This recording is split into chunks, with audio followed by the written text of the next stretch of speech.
پیارے دوستو، آج ہم بات کریں گے کہ رمضان کے مہینے میں غریب بچوں پر کیا گزری، جو بچے ایک وقت کا کھانا کھانے کے لیے ترس رہے تھے، جن کے پاس افطاری میں کھانے کے لیے ایک وقت کا کھانا بھی نہیں تھا۔ یہ ویڈیو دیکھ کر آپ کی آنکھوں میں بھی آنسو آ جائیں گے۔ آپ اسے آخر تک ضرور دیکھیے اور اگر ہو سکے تو ایک لائک بھی کر دیجیے گا۔ تو چلیے شروع کرتے ہیں۔ دوستو، یہ کہانی جاوید نام کے ایک شخص کی ہے۔ جاوید نے اپنے گھر رمضان میں افطاری کا پروگرام رکھا اور اپنے دوستوں کو اور رشتہ داروں کی دعوت کی اور ان کو افطار پر بلوایا۔ گھر میں افطار کی تیاریاں چل رہی تھی۔ یہ کہانی جاوید خود بیان کرتے ہیں۔ وہ بتاتے ہیں کہ میں نے آموں کی پیٹی نیچے رکھ کر اپنی بیوی سے کہا کہ بیگم، افطاری کے انتظام میں کوئی کمی نہیں ہونی چاہیے۔ بیوی نے کہا کہ اور کتنی بار کہیں گے؟ کیا کبھی کمی بیشی رہی ہے کہ آپ اتنی تاکید کر رہے ہیں؟ پچھلی بار بھی تو اتنا اچھا بنایا تھا کہ آج تک آپ کے دوست تعریف ہی کرتے ہیں۔ تو میں نے کہا وہ تو یاد ہے، آج بھی ویسے ہی ہونی چاہیے۔ تمہیں تو پتہ ہے کہ دوست احباب ہیں تو ذرا تمہاری بھی عزت ہوگی اور میری بھی۔ بیوی نے روح افزا کی بوتل دودھ میں ڈالتے ہوئے کہا کہ ہاں ٹھیک ہے، آپ فکر نہ کریں، ویسے ہی ہوگا۔ ساتھ ہی ساتھ اس نے کہا کہ چکن بریانی، مٹن کڑھائی، شورما، کباب، زردہ، نہاری، پکوڑے، سموسے، ملک شیک، یہ سب کچھ تیار ہو چکا ہے۔ کھجور آپ نے بھی منگوا لی ہے، بس اب پھل فروٹ کاٹنا باقی ہے۔ آپ ذرا میری مدد کر دینا، ٹائم ذرا کم بچا ہے۔ یہ سن کر جاوید کہتا ہے کہ میں نے چھری لی اور اپنی بیوی کے ساتھ بیٹھ کر پھل فروٹ کاٹنا شروع کر دیے۔ کچھ ہی وقت میں تیاری کا انتظام مکمل ہو گیا۔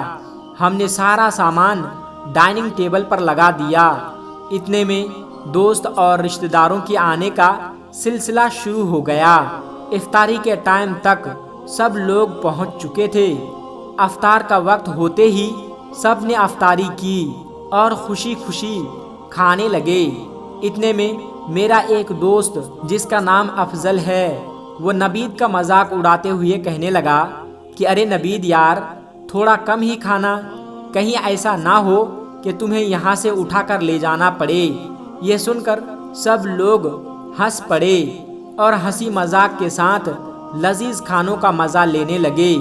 جب سب لوگ کھانے سے فارغ ہو گئے تو سب لوگ یہ کہتے ہوئے باہر نکلنے لگے کہ جزاک اللہ، بہت مزہ آیا۔ میں اپنے ہاتھ دھونے کے لیے بیسن پر گیا، میں نے ٹنکی کھولی۔ اتنے میں میرے کانوں میں ایک بچی کی آواز آئی۔ بچی کہہ رہی تھی کہ امی، اب تو سب لوگ تراویح کی نماز پڑھ رہے ہیں اور ہم نے ابھی تک روزہ افطار بھی نہیں کیا، سحری بھی صرف پانی سے کی تھی۔ جاوید کہتا ہے کہ یہ سن کر میری آنکھوں کے آگے اندھیرا چھا گیا۔ یہ آواز پڑوسیوں کے 12 سال کی بچی کی تھی۔ میں یہ جانتا تھا کہ دیوار سے کسی کی اجازت کے بغیر جھانکنا غلط بات ہے، پھر بھی دیوار سے جھانکنے پر مجبور ہو گیا۔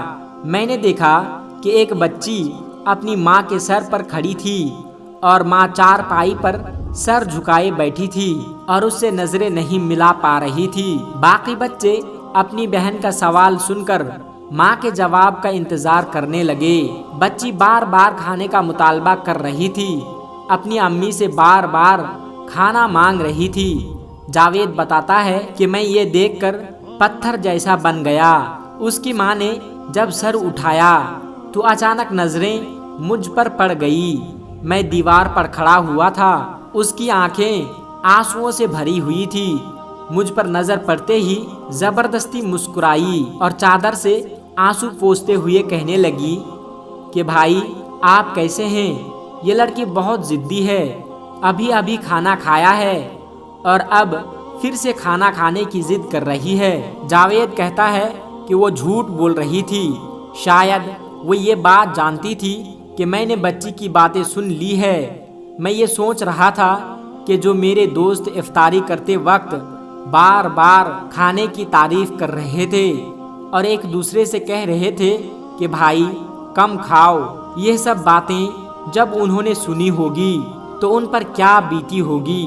جاوید بتاتا ہے کہ میں یہ سب کچھ دیکھ رہا تھا اور سوچ رہا تھا، اور اتنے میں پتہ نہیں میری بیوی کب میرے پاس آ کر کھڑی ہو گئی۔ میں نے اپنے آپ کو بڑی مشکل سے نارمل کیا اور بجلی کی طرح تیزی سے باہر کی طرف لپکا تو بیوی کہنے لگی کہ ارے ارے کہاں جا رہے ہیں، کیا ہوا ہے، سب خیریت تو ہے، آرام سے جائیے، آخر کیا ہوا ہے۔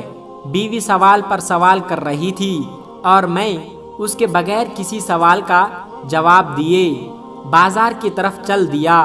میں نے وہاں سے ہر وہ چیز خریدی جو میں نے افطاری میں کھائی تھی اور اسے لے کر واپس چل دیا۔ میرا ہر قدم مجھے بھاری لگ رہا تھا اور اس بچی کی باتیں اور اس عورت کے آنسو میں نہیں بھول پا رہا تھا۔ گھر پہنچنے میں تقریباً آدھا گھنٹہ لگتا تھا، لیکن میں تیزی سے تقریباً 10 منٹ میں ہی پہنچ گیا اور آ کر دروازے پر دستک دی تو اسی بچے نے دروازہ کھولا۔ مجھ پر نظر پڑتے ہی اس کی آنکھیں خوشی سے چمک اٹھی۔ وہ واپس مڑی اور شور مچانے لگی کہ دیکھو جاوید انکل کیا لائے ہیں، دیکھو جاوید انکل کیا لائے ہیں۔ سب بچے میری طرف لپکے اور میں نے سارا سامان تلے رکھ کر سب کو باری باری سینے سے لگایا اور ان کی پیشانیوں کو بوسہ دیا، اور ان کی ماں یہ دیکھ کر بلک بلک کر رونے لگی۔ میں بھی اپنے آنسو نہیں روک پایا۔ بچوں کا شور سن کر میری بیوی بھی دیوار پر آ گئی اور یہ سب کچھ دیکھنے لگی۔ جب میں نے اس کی طرف دیکھا تو وہ مجھے دیکھ کر مسکرائی اور اپنے آنسو پوچھنے لگی۔ میں نے سامان کھولا اور بچوں کو ساتھ میں بیٹھا کر کھانا کھلایا۔ ہر لقمے کے ساتھ ساتھ بچے مجھے مسکرا کر عجیب نگاہوں سے میری طرف دیکھتے جا رہے تھے۔ بچوں نے جی بھر کر کھانا کھایا۔ جب سب کھانا کھا چکے تو میں نے کہا کہ آپ لوگ آرام کرو اور امی سے بھی کہو کہ وہ بھی کھانا کھائے، میں تھوڑی دیر میں آتا ہوں۔ بچوں نے کہا کہ ٹھیک ہے انکل۔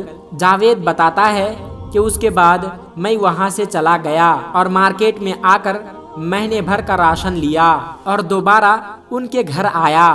سارے بچے سو چکے تھے اور ان کی ماں جاگ رہی تھی۔